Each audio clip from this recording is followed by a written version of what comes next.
5개월 만에 최연소로 수석 졸업. 최연소? 조기 졸업. 최연소 및 조기 수석 졸업. 한국인 최초 빌보드 클래식 종합 차트 1위. 제가 프랑스 유학길에 오른 거는 피아노를 잘 쳐서 간 게 아니에요. 거기다가 인종차별까지. 그때 갑자기 정말 음악이 제 귀에 들리기 시작했어요. 음악의 하나하나가 단어같이 들렸고 화성 하나하나가 모든 다채로운 그런 변화무쌍한 감정으로 정말 다가왔거든요. 저는 그때 피아니스트가 되어야지 하는 꿈은 그냥 버렸어요. 음악가가 되어야 되겠다. Why not? Why not?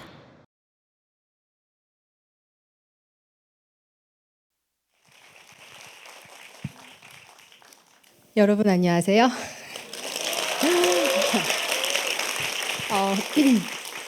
이렇게 만나 뵙게 돼서 정말 반갑습니다. 저는 피아니스트 임현정입니다.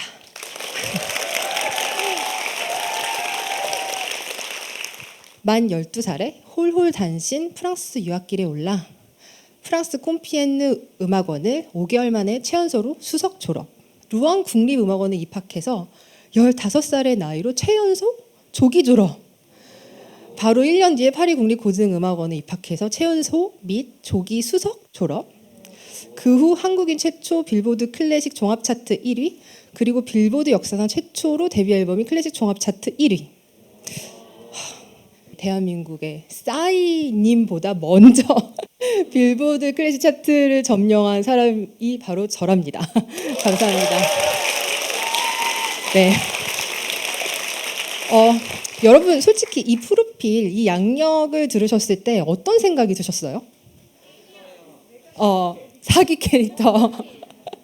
그래서 원래부터 그냥 뭐 신동으로 태어나자마자 바로 거의 피아노와 함께 엄마 뱃속에 있다가 태어나서 엘리트 교육을 받으면서 이렇게 피아노를 공부했을 것 같잖아요. 제가 프랑스 유학길에 오른 거는 피아노를 잘 쳐서 간 게 아니에요. 저희 집안은 이제 음악가 집안도 아닙니다. 음악인은 제가 유일해요.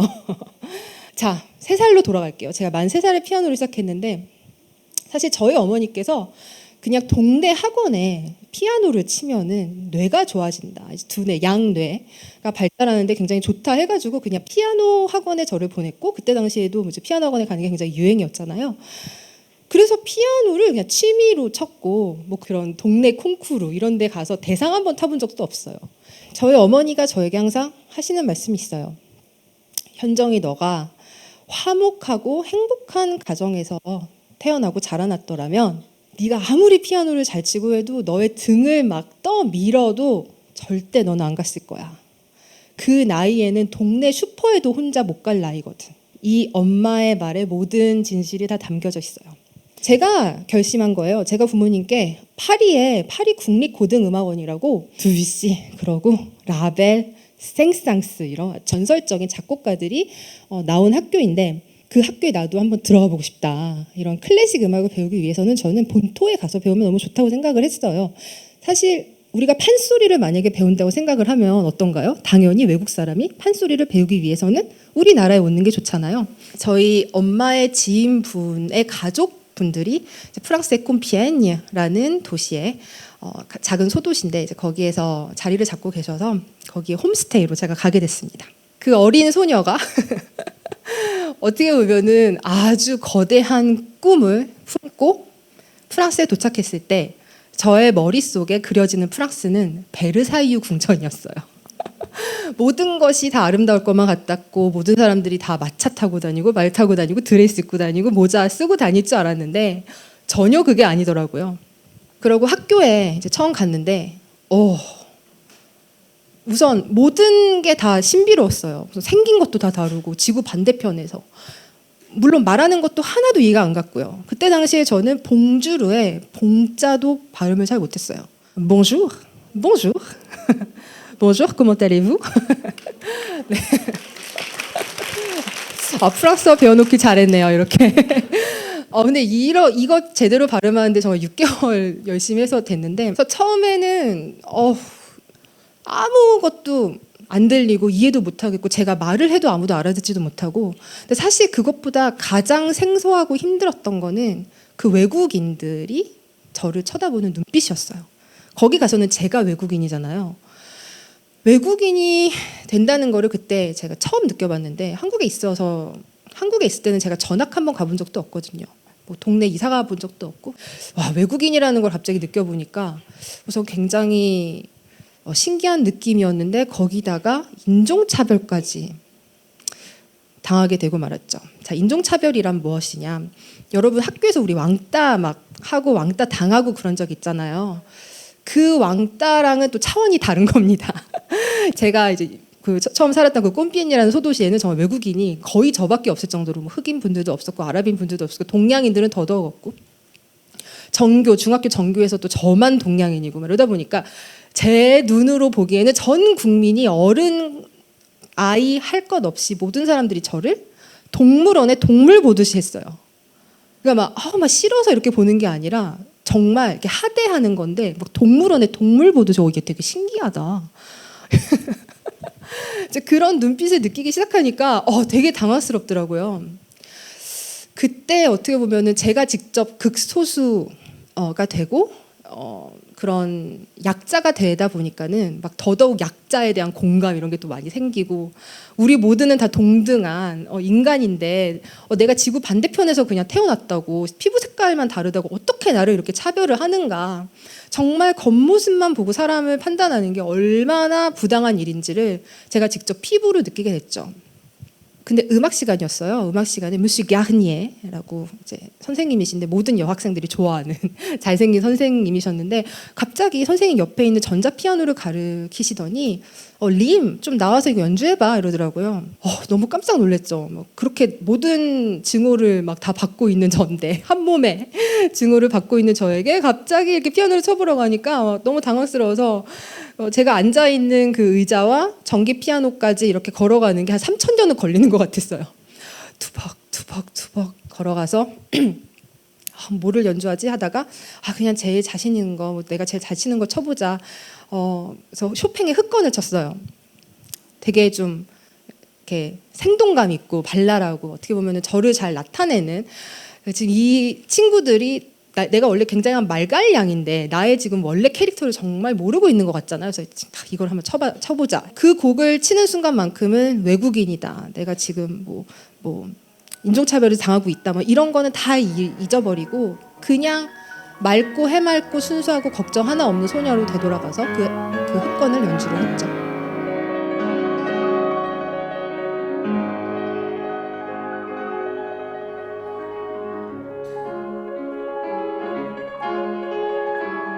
연주가 끝나니까 갑자기 교실에 정적이 흐르는 거예요.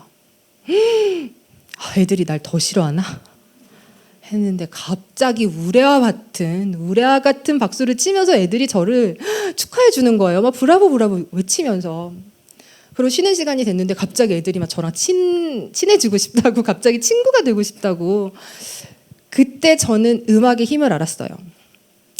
음악이 저의 통역사가 되어줬고 제가 말로 할 수 없고 손발짓을 해도 안 되는 거를 음악이 그 1, 2분밖에 안 되는 그 음악이 저와 세상의 다리가 되어주었고 저의 통역사가 되어준 거예요. 한국에 있을 때 제가 그렇게 음악을 좋아했는지는 모르겠는데 이렇게 언어의 장벽을 느끼면서 사실 내가 지금 소통할 수 있는 언어가 음악밖에 없다 보니까는 그때 갑자기 정말 음악이 제 귀에 들리기 시작했어요.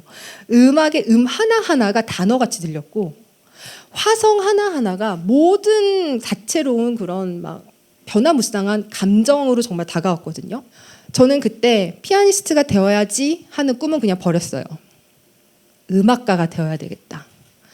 음악으로 세상과 소통하고 음악으로 이렇게 세상과 세상을 사람과 사람을 이어주는 사람이 되어야 되겠다. 그런 사명감을 갖고 열심히 전진을 했습니다. 루앙 국립음악원 입학을 해서 이제는 그때 언어도 잘하고 어느 정도 적응도 해서 이제 열심히 음악만 하면 되잖아요. 제가 그때 리스트 소나타를 너무 연주하고 싶었거든요. 리스트 소나타가 30분 정도 되는 곡인데 교수님이 안 된다. 이거는 16살이 되어야만 칠 수 있다. 거절을 하셨어요. 좀 이렇게 가르치시는 스타일이 내가 하라는 것만 하고 내가 하라는 대로만 해라. 약간 그런 거 있잖아요. 근데 저는 그 리스트 소나타를 연주하지 않고서는 밥도 못 먹겠고 잠도 안 오고 아무것도 못 하겠는 거예요. 이중생활을 하기 시작했습니다.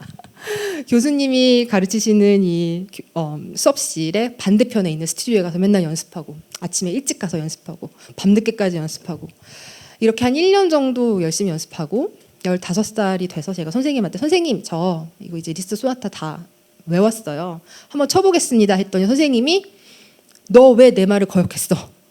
라고 하면서 전혀 기특해하지 않으신 거예요. 제가 그때 결심을 했죠. 그때 또 마침 제가 루안 국립음악원을 졸업을 한 상태여서 피아노과를 졸업을 했어서 제가 선생님께 가서 선생님 저 휴학하겠습니다. 피아노과를 좀 휴학하고 저 혼자 좀 해보려고 합니다. 라고 했죠. 그랬더니 선생님께서 굉장히 이제 노발대발 하시면서 이제 안 된다 이렇게 하시더니 그 다음 날 루앙에 영사관이 있었는데 그 한국 영사관의 그 명예 영사님께서 직접 저를 찾아오셨어요. 현정아, 너 루앙 국립음악원의 교수님이 너 프랑스에서 추방시켜야 된대. 너 도대체 무슨 일을 한 거니? 너 왜 선생님이 추방하라 그러는 거니? 뭐 보통 엄청난 뭐 범죄를 저질러야 어떤 나라에서 추방을 당하잖아요. 그래서 제가 너무 놀래가지고 제가 리스트 소나타를 연주했다고 선생님 말을 거역하면서 그리고 휴학을 한다 그랬는데 선생님이 굉장히 이제 굉장히 분노하셨나 보다. 그렇게 말씀을 드렸더니 갸우뚱 하시더라고요. 그 다음 날에 학교와 음악원에서 이제 학교 선생님들이랑 음악원 이제 교수님들이 다 모이셔가지고 회의를 하셨어요. 거기에 저를 이제 불러내더라고요. 수학 시간이었는데 갑자기 저를 불러내는 거예요. 이 엄청나게 큰 이제 라운드 테이블에서 너를 어떻게 할 것인가, 얘를 퇴학시켜야 된다. 이제 루안 국립음악원 쪽에서는 음악 선생님께서 이렇게 말씀하셨어요. 너무 다행히도 저도 오르가니스트였는데 음악을 하기 위해서는 자유로워야 된다. 억압을 받아서는 안 된다. 결국에는 무대 위에 가서는 내가 연주하는 거잖아요. 누가 나의 손을 빌려서 연주하는 게 아니잖아요. 그렇게 해서 저를 대변해 주셔서 퇴학을 모면하게 되었고 1년 뒤에 혼자 입시 시험을 이제 준비하게 됐죠. 이제 완전 미운 오리 새끼가 돼서 파리 국립음악원 꼭 들어가야지 해서 열심히 연습을 하고 해서 루앙 국립음악원이 창립된 후 최초로 피아노과에서 파리 국립고등음악원에 입학을 하게 됐어요. 뭐 그래서 여러 가지 신문에 이제 나고 그럼 이제 중요한 게 파리 국립고등음악원에 갔는데 이제 콩쿠르를 해야 되잖아요. 콩쿠르를 해야지 또 이름도 날 거고 뭐 이름을 날리기 위해서는. 근데 파리 국립고등음악원의 저희 교수님께서는 항상 저한테 이런 말씀을 하셨어요. 음악은 부귀영화를 위한 도구가 아니다. 그러면서 이제 많은 제자들한테 제발 좀 너희들 이름 날리려고 뭐 하려고 뭐 음악을 이용해서 좀 너희들이 부귀영화를 얻으려고 하지 말아라. 순수하게 예술을 추구해라. 그래서 그냥 저는 19살에 그래 내가 굶어 죽는 한이 있더라도 난 콩쿠르는 나가지 않을 거야 라고 제 자신에게 다짐했어요. 대신에 콩쿠르에 나가게 되면 사실 베토벤 소나타 하나, 뭐 바흐 평균율 프렐류드 하나, 두 개만 연주하면 되거든요. 다른 피아니스트들이 그렇게 할 때 나는 평균율 전곡을 하고 베토벤 소나타 전곡을 연주하고 쇼팽 에튜드 전곡, 라흐마니노프 에튜드 전곡을 할 거야.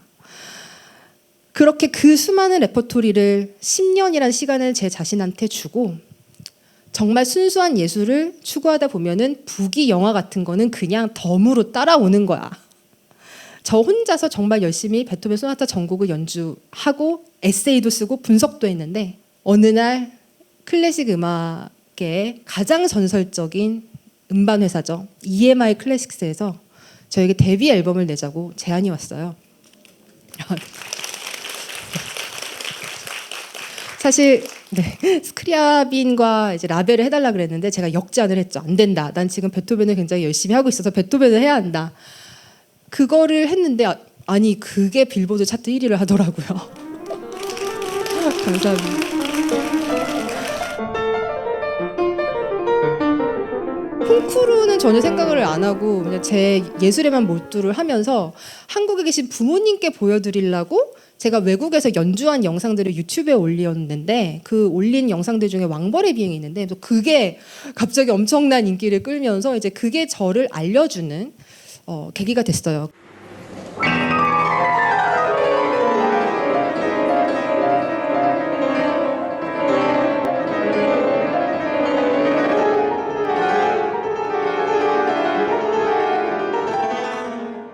그래서 정말 인생은 새옹지마구나.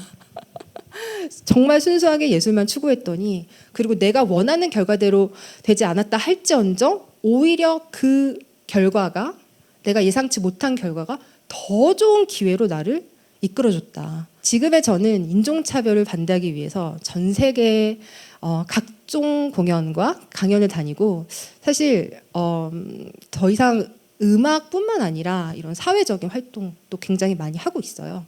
그런 공로로 스위스 느샤텔의 국제문화상을 받기도 했습니다.